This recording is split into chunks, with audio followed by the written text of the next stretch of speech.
Okay. A bit of cabinet repair to do it.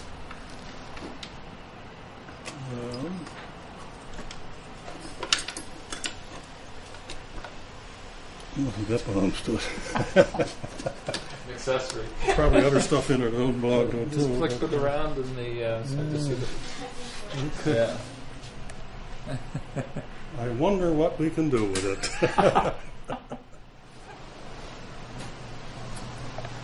Yeah, this is a Serenader radio made by Dominion Electrohome for Robert Simpson Company, which is actually pre-Simpson Sears. Dominion Electrohome was a company that made house brand radios for a number of different retail outlets, and they made this Serenader. This is your typical late 1940s two-band radio. Very good quality. Nice wooden case on it.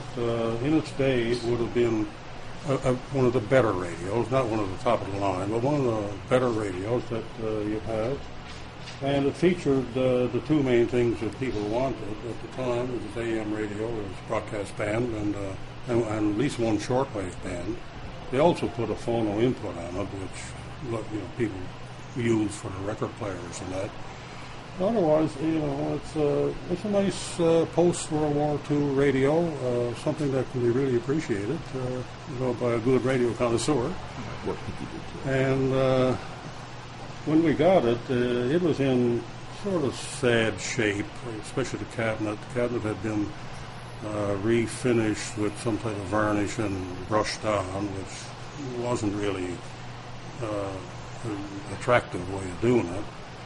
And so rebuilt the cabinet, refinished it, stained it, and so forth. The electronics part of the radio was what you'd expect for a radio that year of that time. The usual components were bad in it, the filter capacitors, coupling capacitors, and one thing and another. And after all that was replaced, and a little bit of tuning done, a little bit of cleanup, new dial port, and so forth, we now have a really nice radio. It works really well. So here we are.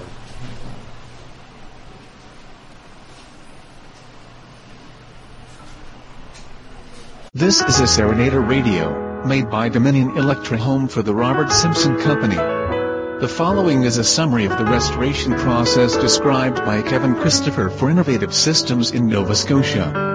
The bottom of the cabinet was totally separated from the sides, so when the chassis was removed it just fell off. There was a brass uniform button and an old pen inside. The chassis bottom was attached upside down, as the paper covering acts as an insulator in the event a part or wire should become dislodged. The next step was to remove the speaker, grill and dial from the cabinet. The penny found inside was a US Lincoln headset. The speaker is a dynamic oval speaker in good condition.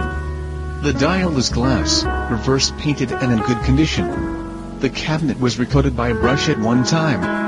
The varnish is rough, and was on the dial glass making it appear clouded. The metal grill cover is expanded steel copper coated. The dial was cleaned with a lacquer solvent on the outside and water on the inside, and it is like new. The metal grill was a different matter.